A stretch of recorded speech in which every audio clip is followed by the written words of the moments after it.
Hello and welcome to today's webinar, Before, During, and After an Attack, Surviving Ransomware.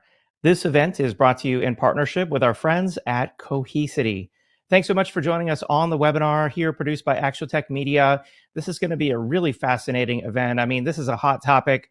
Companies are being hit left and right by ransomware, and you need to know what to do to prevent ransomware before it happens, what to do during the attack, and hopefully not, but after the attack. We are here to help you, and we've got experts who will be presenting today on this topic from Cohesity. Before I introduce you, we've got a few things that you should know about the format of today's event. My name is David Davis of ActualTech Media, and I'll be serving as the moderator. We want these events to be educational. We want to help you to solve your real-world challenges around ransomware prevention and recovery. And so we encourage you to use the questions box there in your audience console. Many of you have already said hello, good afternoon, and we appreciate that. But we also want your technical questions on today's topic. We even have a best question prize to help maybe further shake loose some questions that might be on your mind and you're not quite sure if you should ask. We encourage all your questions. We also have just a ton of resources available there in the handouts tab of your audience console. There is a link to the Forbes Leapfrogging the Competition in Data Security and Management resource. There is a Spotlight on Security, the monthly broadcast on key data security issues. You've got the Forrester Wave on data resiliency solutions for Q4 2022. That's the latest and greatest Forrester Wave on this topic. Then there's the Enterprise Strategy Group report on the long road ahead to ransomware preparedness. And then finally, resource there on amplify your ransomware defenses, how to protect, detect, and recover. It's a great white paper, a great resource you can download as well.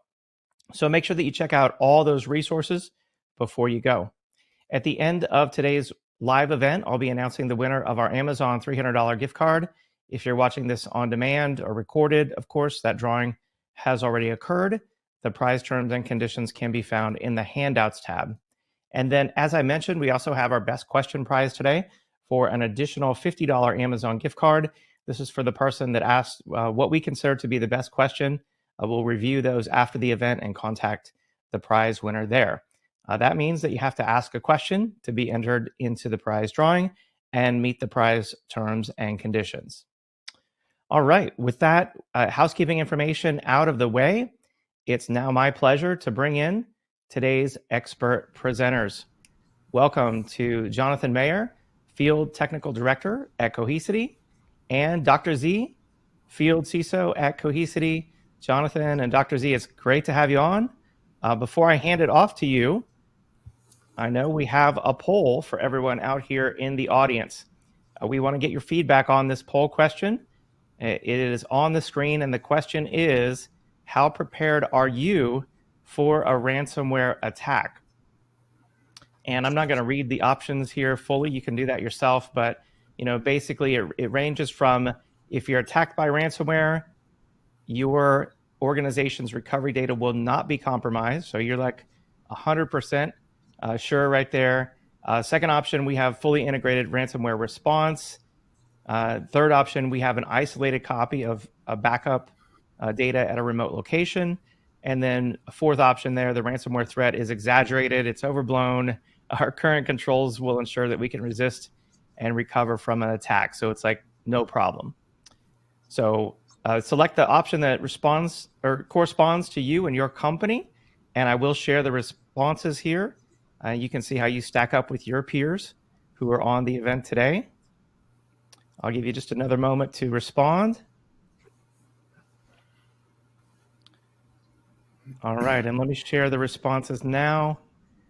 It looks like 43% was the leader there, said we have an isolated copy of backup at a remote location, followed by kind of a close tie there between the top two. Dr. Z, what do you think of the responses? Well, I think they're not too surprising. That the whole point of backup has been an issue for a long, long time.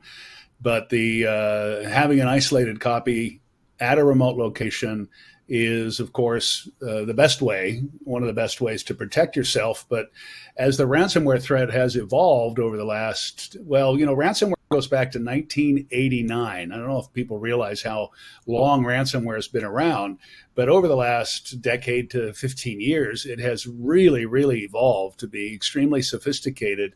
And to be able to combat it, you've got to have a number of things in place to understand what's happening within your environment. And having the isolated copy is the start, but it's also something that is widespread and is changing constantly. Every day there's going to be a new article or a new story of either an event that's very unique in how it was how the attack was propagated, or starting to see differences in how organizations are changing how they perform ransomware. So it's something that everybody really needs to be on top of and aware of. Excellent. Well, I'll hand it off to you. Take it away. Tell us how to survive a ransomware attack. Well, thank you, David. It's great to be with you, and even better to be with Jonathan, a cohort here. I'm Dale Zabriskie, otherwise known as Dr. Z, the field CISO for Cohesity. I've been in the cybersecurity industry for 20 years, which equates to about half of my IT experience. So I'll let you do the math on that one. But it's been a fascinating experience to watch the cybersecurity world, as I said before about ransomware, but overall evolve over the last couple of decades to where it's something that is on top of mind for all of us and very, very prevalent. So I look forward to spending some time with you today. And Jonathan, like I say, great to be with you today. Yeah, absolutely. So, Jonathan Mayer, been in the, well, I got to sit through Y2K, and I'd been in the game for a while before then. So there's more math for you, right? It's fun to give landmarks like that to my kids and try to let them figure it out. Math is everywhere. Yeah, that's right. Yeah, do the math. I think everybody who's gone through Y2K has the scars definitely to prove it without question. So yeah, and security's been a focus for most of that. And so it's been fun. Like you said, ransomware is something that's been around a lot longer than most people realize. And just some of these security concepts that we're going to talk about today, I mean, they're not new. It's just how they're used and, how they can be, how they relate to the interaction with these adversaries that makes all the difference. And, that last question that's up there, ransomware threat is exaggerated. We have two individuals who feel like, I don't know. So there's kind of like 2 points to that question. It's exaggerated. Our current controls will ensure.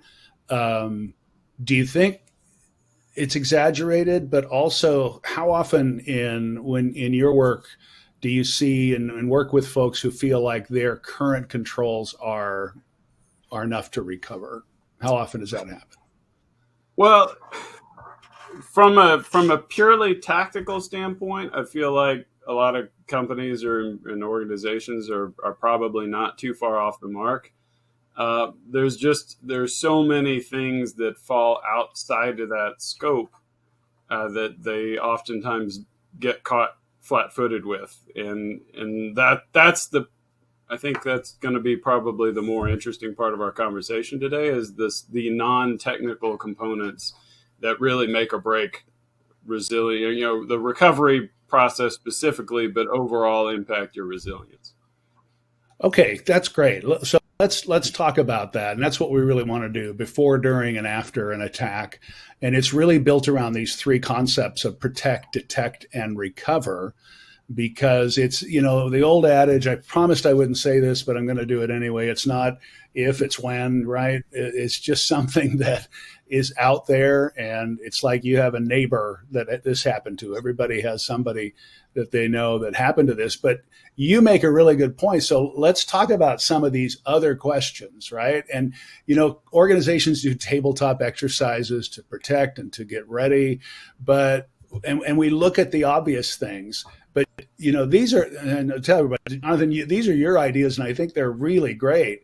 So, you talk about like, how does Bitcoin, and somebody has the authority within your organization, like take it, how does that affect things? And yeah, I mean, it's very easy to take the strong stance, in with clear skies that we will not pay ransom, period. And in some cases, you might be in an industry that's regulated, and it's just not an option, right? Government, you're not going to pay; you're going to recover. But as we have seen, there are companies that have very well thought out plans that just the speed to actually get things back in place was not sufficient to sustain their business. Like they were going to go out of business if they couldn't get things back faster. And that was having full access to everything, having all the plans, and that was not impacted. And so they ended up paying just to get quicker access to the data and tried anything they could to make things move faster. And Bitcoin is the preferred method of payment for obvious reasons. And so a lot of companies that they might, or organizations might say, we won't pay, so I don't even need to know anything about Bitcoin. I don't need to know how to do that. And that's a great plan, but you need to be prepared. And sometimes being prepared means just understanding how that other side works. And very closely coupled with that is, if you do get into a situation where unfortunately you're going to have to pay, we've seen it a number of times where people get caught completely flat-footed, and they're on the phone or they're in chat negotiation with the adversary, and nobody can actually authorize a transaction to go through, and so that further delays things, and it's a downward spiral. Yeah, right. I mean, we think of RTO and RPO as simply a backup process, right? And yet there are all these things that play into that. Well, what about these last two, right? It's like, do you really think about? It's like, I got to call somebody. It's like, it's Bob, and it's like, Bob's in where? He's in Dallas? No, it's these types of things, that you see that seem so innocuous, but I can't find the right people. And then communicating with the media, I really like that, because you certainly don't want the wrong person communicating with the media, right? Yeah, or it's one of those things like maybe your business is you feel like it's fairly mundane, and there's no reason that you would ever need to have that kind of access, but all of a sudden you're the top thing trending on Twitter or TikTok or whatever. And that's the key, is that if you all of a sudden become the center point of the internet's attention, that's a tremendous distraction from just taking care of business and getting your business back up. Like actually doing your recovery plan. It's really hard when you've got news trucks parked outside, and then the landscape can shift way beyond anything you thought was possible, or what you planned for. Yeah, those are great points, and that's, I think, the issue, right? Is as an organization, you got to really sit around and think, what are the results of something like this? Even though you may feel like, it's never going to happen to me, we're okay, or nobody cares about us, nobody knows about us, we're not in an industry, or we're too small. It really does require that preparation. And, this is the biggest problem we see, is the aspect of what the last 20 years has brought is a tremendous amount of complexity, right? You've got data all over the place. Data is like water. It always finds the lowest spot it possibly can. It's going to be everywhere. And people say, well, we're going to the cloud, right? And we're moving to the cloud. You moved to the cloud a long time ago. You just didn't know it. A lot of organizations use, for example, payroll services that for years, been around for decades. And those payroll services, you would, at the end of the day at your work, you'd do a bank transfer to send the money into the payroll thing, and they would pay the people for you. it went to the cloud a long time ago. And so you have all these things that are out there that are really, really hard to manage and understand. And so as our environment goes, way beyond what we anticipated it to be, not just from I have an on-premise data center to now I'm using cloud providers, but everything is being shifted around to keep track of it.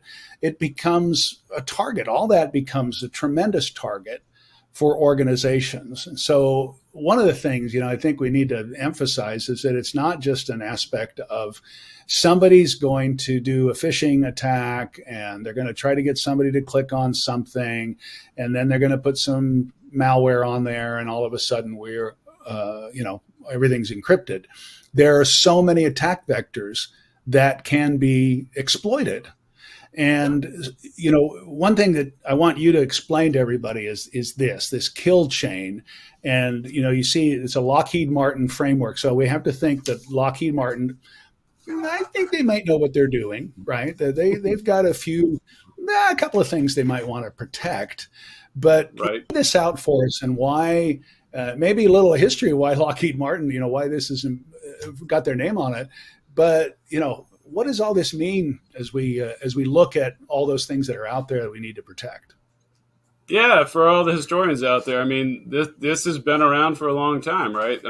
Kill chain is not a new concept either, but it's timeless. It is very relevant, and it's just a logical progression. Lockheed Martin is the group that initially coined the term kill chain, and so just like most things in the open source world, is you can use it as long as the attribution is in line. So that's why we always put the name up there. But the more relevant aspect here is, and I've spent a lot of time doing, my background is specifically digital forensics, and I've done a fair amount of red teaming. And so,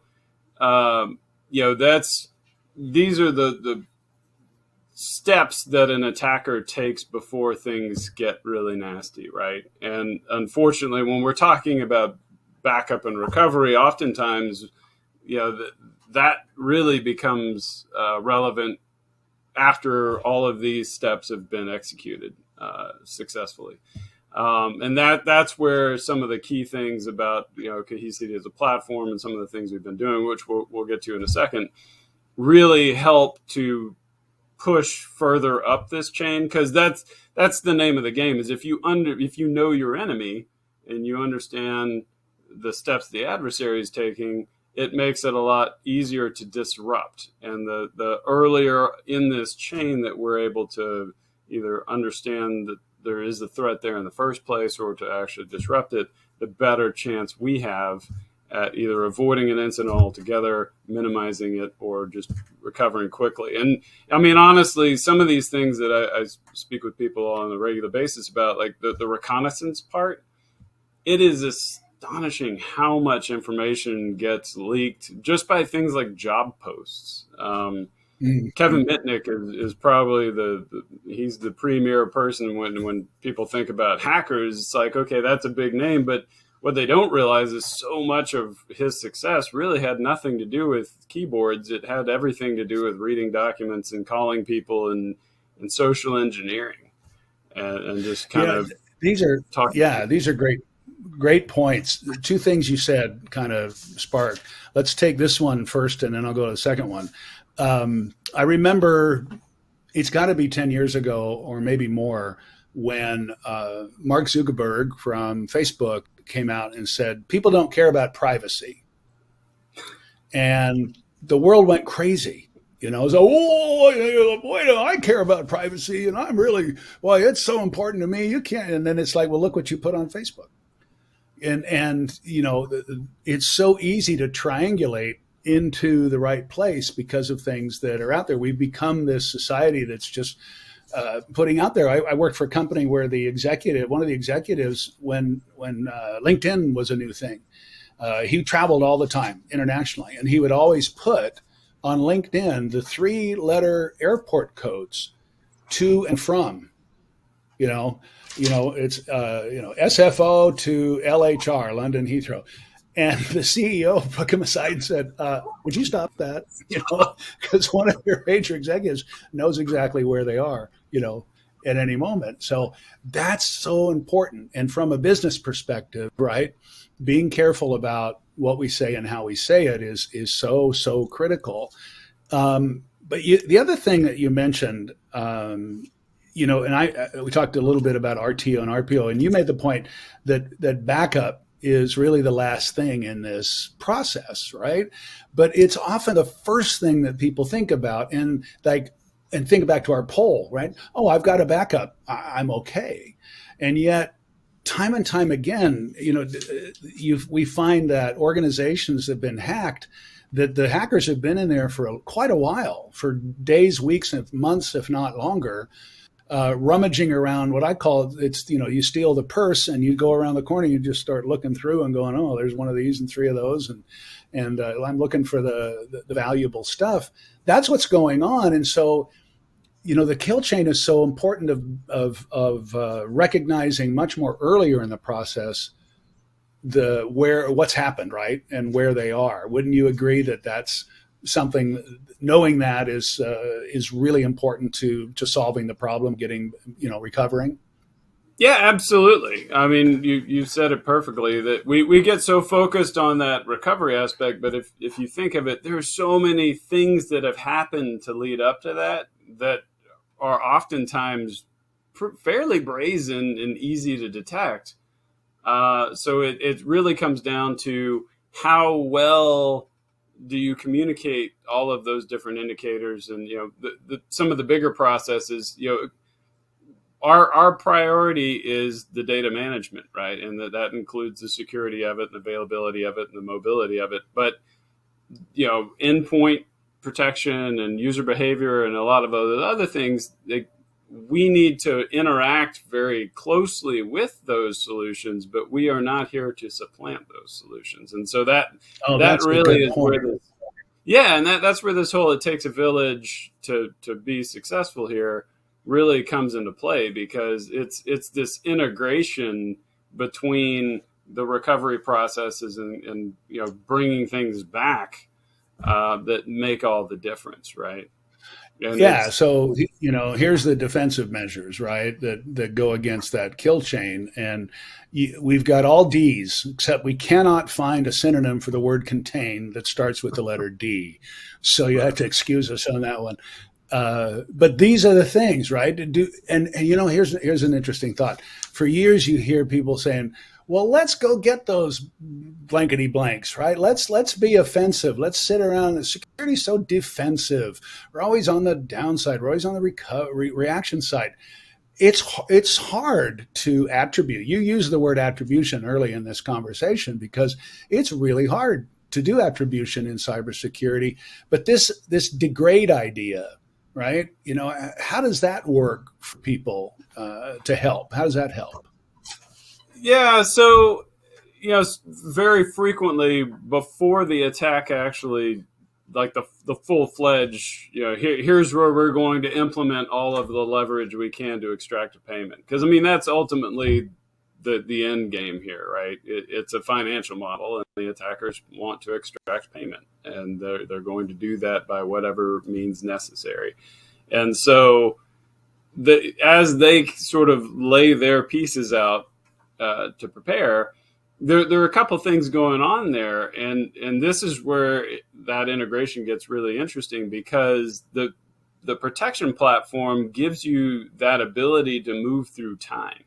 And so when you have these other security solutions in place, if you're able to triangulate and then to correlate back, you have a real power to say, wait a minute, something doesn't look right over here, in sector 7 or whatever. We're going to start gathering information. Now let's pull from our backups, and we can start looking through time. Many of these indicators of compromise, they're not things that actually live in the backup by themselves. They're in processes, they're in network connectivity, those types of things.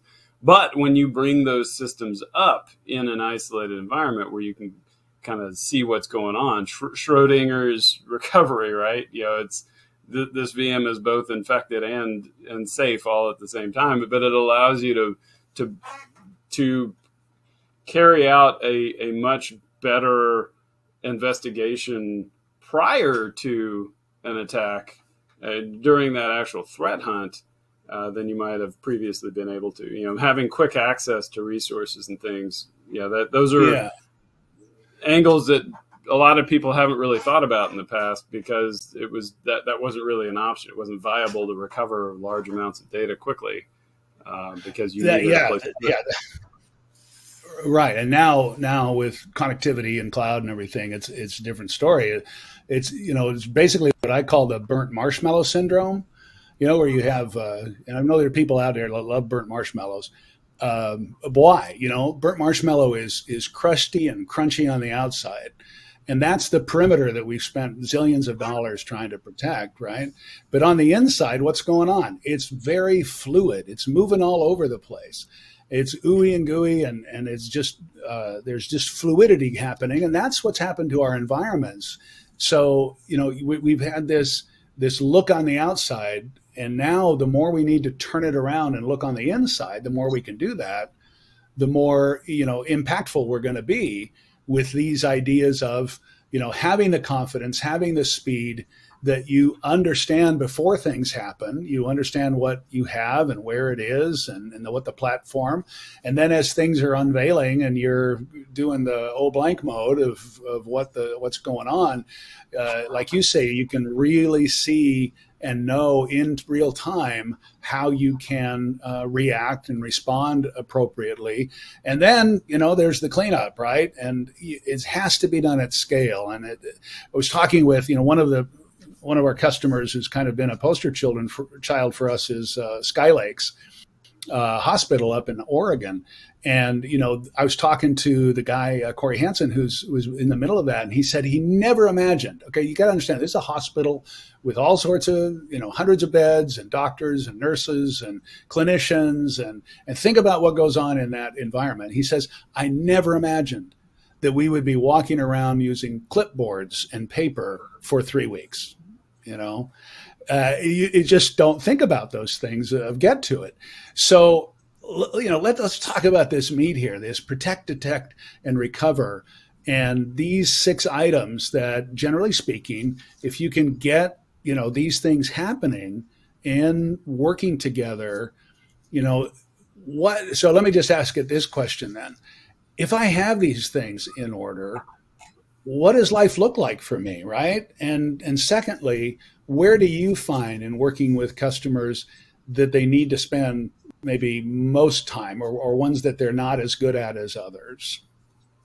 Yeah, I mean, it really, it's very specific to each organization, because these are not things you buy and then you wipe your hands and that's that. These are all essentially maturity models. Zero Trust is probably the most well known. On the previous slide, I really like that you had speed and recovery, right? Because there are so many things out there to look at and to consider, and so many different approaches. So having something simple like that to use as an evaluation tool is really powerful. So wherever you are, if you feel like your proactive measures are in really good shape, but you haven't really tested your actual recovery and your response, so you're over on that end of the spectrum. Or maybe you're more in the integration piece of it, where you've got a really strong security team and they've got a lot of great tools that are very operational on the SOC side, but from an operations standpoint, you maybe don't have all of the signals going in that you want, or that there's some fine tuning to be done there. So as you're trying to prioritize, whether it's a tool, a purchase, training, whatever, speed and recovery are really useful useful measures to think like, okay, if I put money towards this thing, does it help with my speed in response, or does it help with my confidence in the response? Then this page, yeah, go ahead. No, I just think that's a good measure to think about. If this, then that, am I really spending the money? Because, just as we had the slide up with all the different places, SaaS and payroll and whatever it is, all those places that are out there, how many different security technologies can you buy? And there's some really smart people creating some very interesting things. But how does it play into the big picture? For example, you can't go buy a zero trust package, right? I can't go say, to the vending machine and go push A1 or whatever, or C3 and get zero trust, right? It's something that you have to design and be cognizant of those decisions and the output, right? Yeah, I feel being in Austin, I've got to make the requisite, be a lot cooler if you did statement, right? So you hipster, you.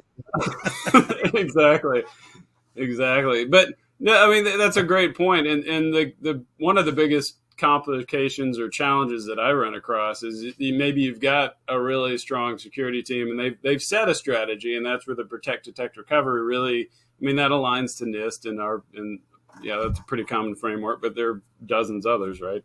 But then the operation, once you start to get a sense of, okay, I get it, I need to do a thing. How do I do that? The operation part, like the tactical aspect of it, that's where these 6 boxes underneath really come into play, because now it's, all right, fine. If I know I need to recover, I need to make sure that there's something to recover from. Right. And so that's where that resilience, that's where the zero trust come into play, because there are a lot of proactive things that go into making sure that that data is safe. I saw in the survey, we talked about data isolation, and that's great. And I think isolation is absolutely important. We've been using tape for decades, right? I remember back in those Y2K days, going to DR exercises and sit in a cold basement for days and days on end, recovering tapes and things, right? But isolation in today's world, it's a little more nuanced than that, because there's physical isolation, and tapes do a wonderful job at that, and replication, and all sorts of vaults and things. We've got our own solution, right, where you can copy and do a bunch of fancy network, toggling to isolate. But that doesn't solve what happens if all of your credentials are compromised, or if one of your primary administrators is compromised, because you don't necessarily have administrative isolation. And so that's where the conversation. That's a really good point. Yeah. That's a very interesting statement. So let's expound on that. What do you mean by administrative isolation? Because I love that, because we're in IT. It's all about the things, right? It's the bits and the bytes. It's the idea that we could get so much done if it weren't for all these users that keep bothering us, and we want to dehumanize everything, but. What does that mean? Administration or administrative isolation? Expound on that. Yeah, and it's funny. There's sort of that inverse relationship between the security posture of an environment and the happiness of the administrators. That's right. And lock it all down. Lock it down. That's right. Exactly. Back in the day, that was sort of your badge of honor, was I'm the domain admin. How many shirts or mugs have we seen that I read your email?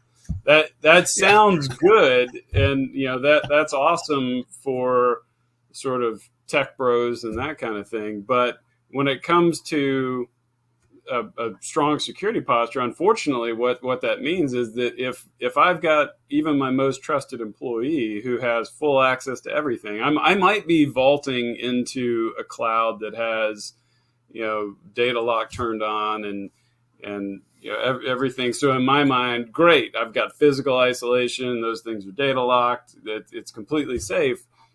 But somebody in my organization owns that cloud account. And if an attacker gets hold of those cloud credentials, they can just disable or delete the account. Yeah. Right. And so as long as there's any administrative connection point back, that's a problem. That's the fundamental design criteria behind Fort Knox that we released, right? Because we understood that it's really complex, and that was also in the height of supply chain challenges. So if you wanted to build an on-premises vault, just getting the gear in place was a challenge in itself, within this millennia, and then much less all the administrative aspects. So with just a few clicks, I know it sounds now we're going in infomercial mode, right? With just a few clicks, you can have all the isolation you need. But it's the truth. Now how much would you pay? Yes.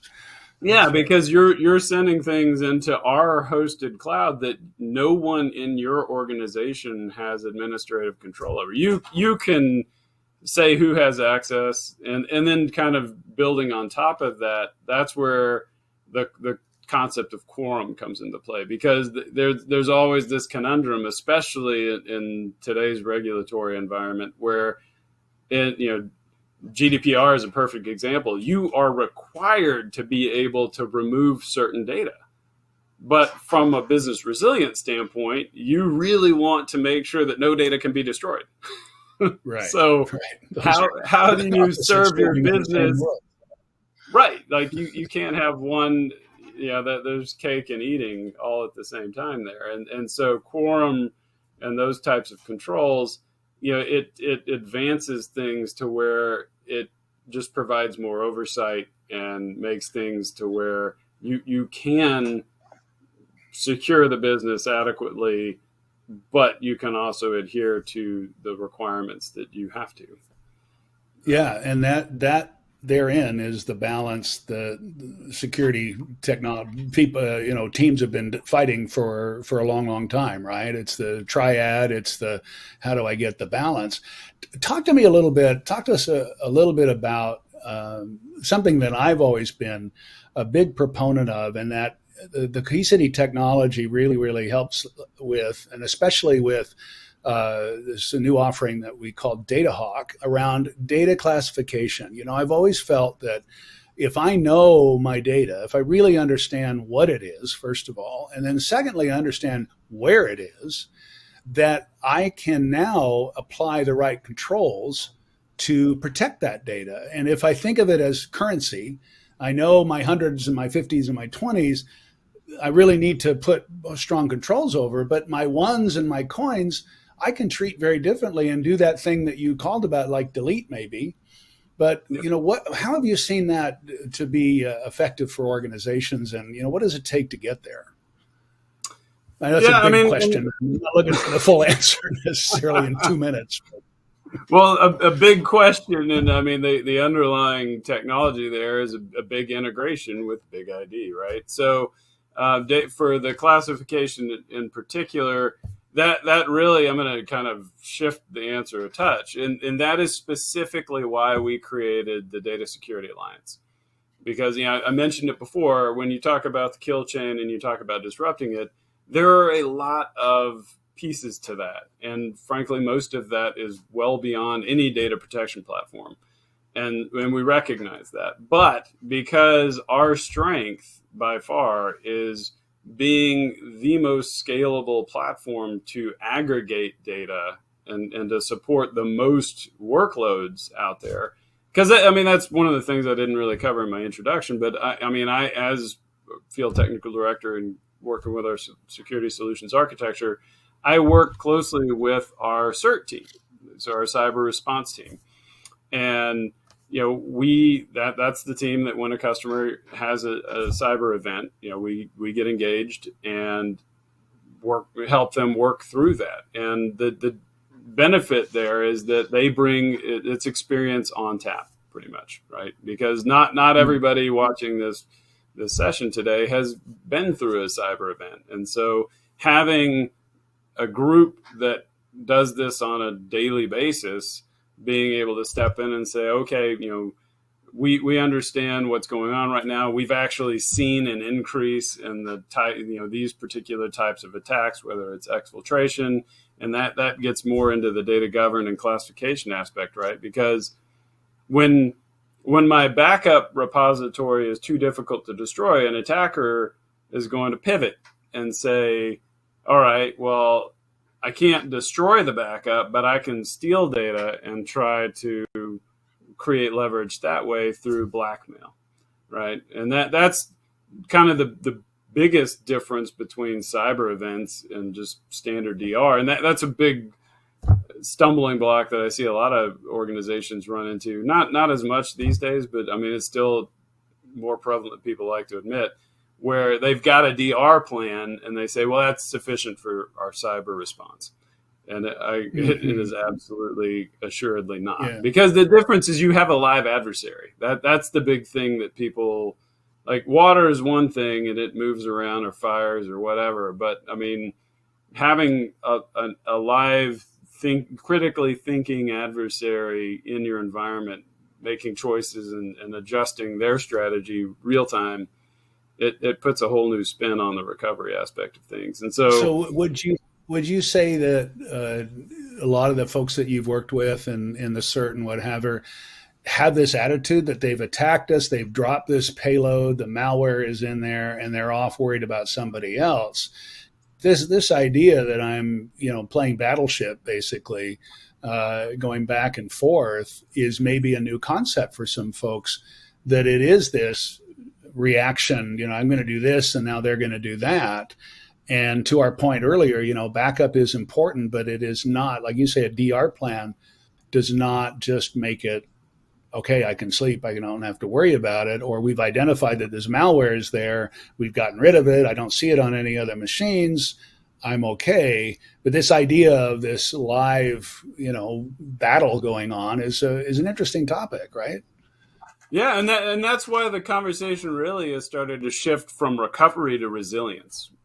Because the resilience, I mean, the security teams out there, this is nothing new, right? Because that's the whole point. They're out there in the environment. They're watching the endpoints. They're watching indicators of compromise. They're putting rules on web traffic. That they're very much, what are the rogue services running out in the environment? Are there any weird executables? Those kinds of things. User behavior analysis, all of the different ways to tell that you've got something erroneous going on in the environment. But for the operations teams, I mean, we've seen it where a customer had Cohesity and they say, all right, we got hit, let's recover. And they brought the whole environment back up in 30 minutes. And everybody's high-fiving and feeling really great about themselves. And then the whole environment goes right back down because they didn't actually identify the threat and contain the threat. And so the threat just did it again, right? And the statistics show that if you've been hit by ransomware, you're going to get hit again. And I remember talking to a CIO or a chief security officer once who said, I don't care, we've been hacked, we've been down, we're down. I don't care how it happened. I just want to recover. And I thought, well, yeah, that is important, but you probably want to know for the future. So, here's the last thing, right? What are these next steps? You've talked a little bit about it, but just as we started the conversation with asking some questions, how do these questions help organizations prepare, and what is the next thing, whether they've been, attacked or not? Yeah. So, I mean, the easiest thing is tabletops. I know that has become a really hot topic. I've seen it much more just in the past several months than probably several years previous. And that's really good because even just the most basic scenario, that the way I always tell people to get started is like, take your team, the extended team, out to lunch one day, and between the time you order your food and it shows up, just run through a couple of what if scenarios, right? What if our main, if you use Slack, what if Slack's down? How do we assemble everybody quickly? Person on this end of the table, do you have that person's phone number? Do you have an ability, the way to connect to them outside of logging into work and looking it up? And if the answer is no, then you've got an immediate action item that you can take care of.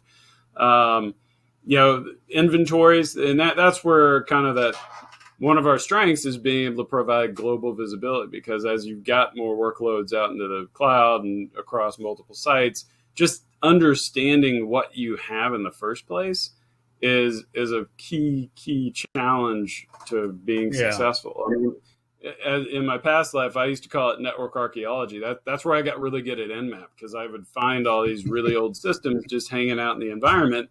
Well, guess what? Those are prime targets for your attackers, because they're likely not going to be patched. They're running something old. It's an easy foothold that they can then work off of and get elsewhere in the environment, right? So that's so true. I mean, the term legacy means a lot of things to different people, but it all has a meaning, right? Everybody appreciates what that means. You know, we have a question as we're getting closer. There's one question I really like that pertains to this. So, one of our attendees says, "Does Cohesity have a cybersecurity command center to help its customers during ransomware attacks?"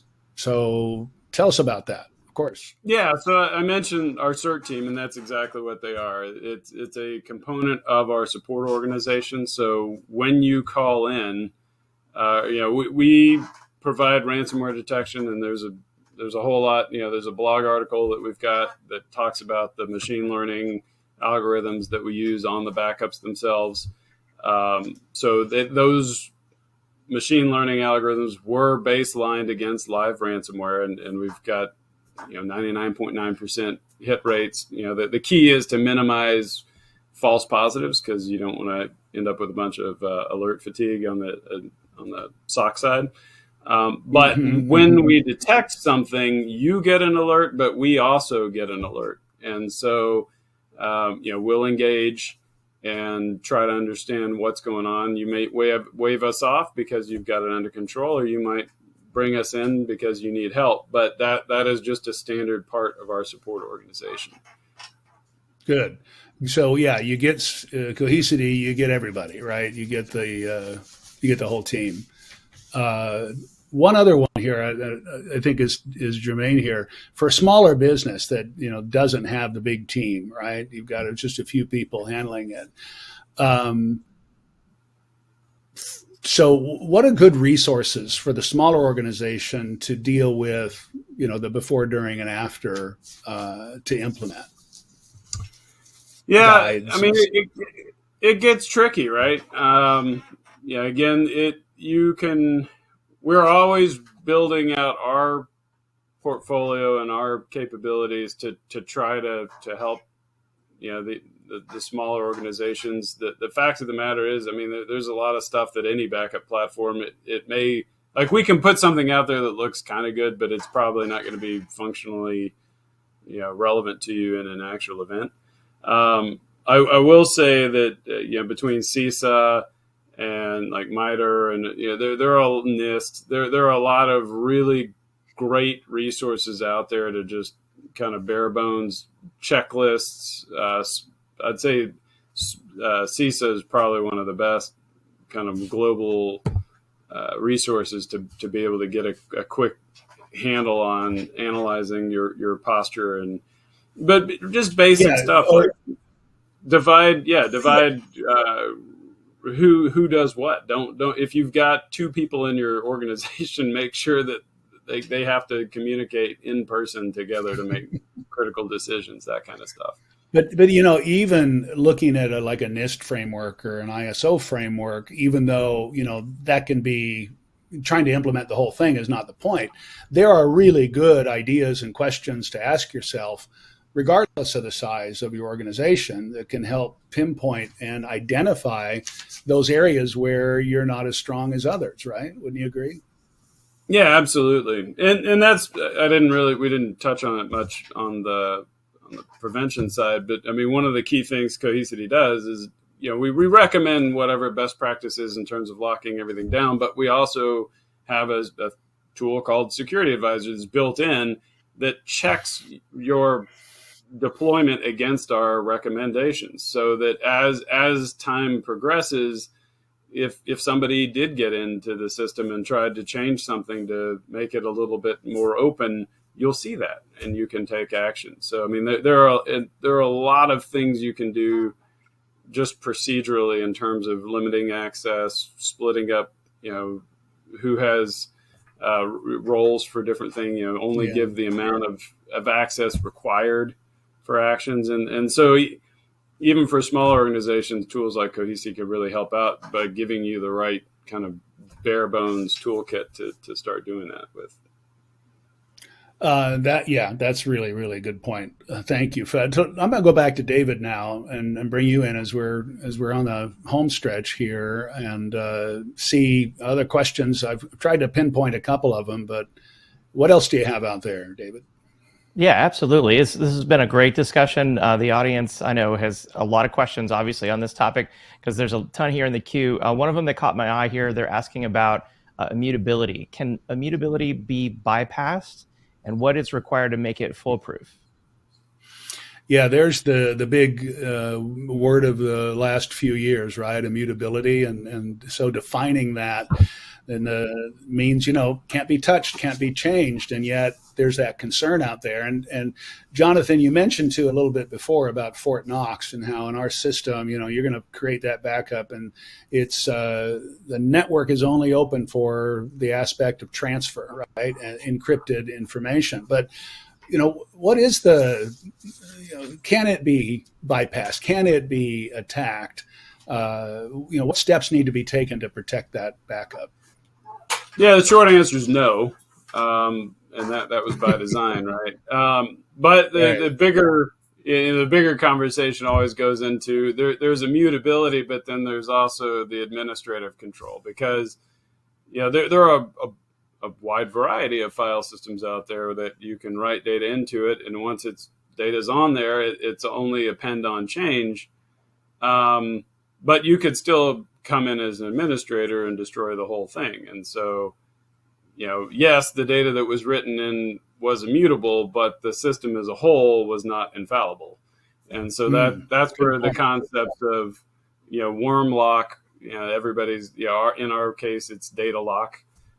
That's kind of the first step to now there's an administrative control that's time-based, because we talked about it before.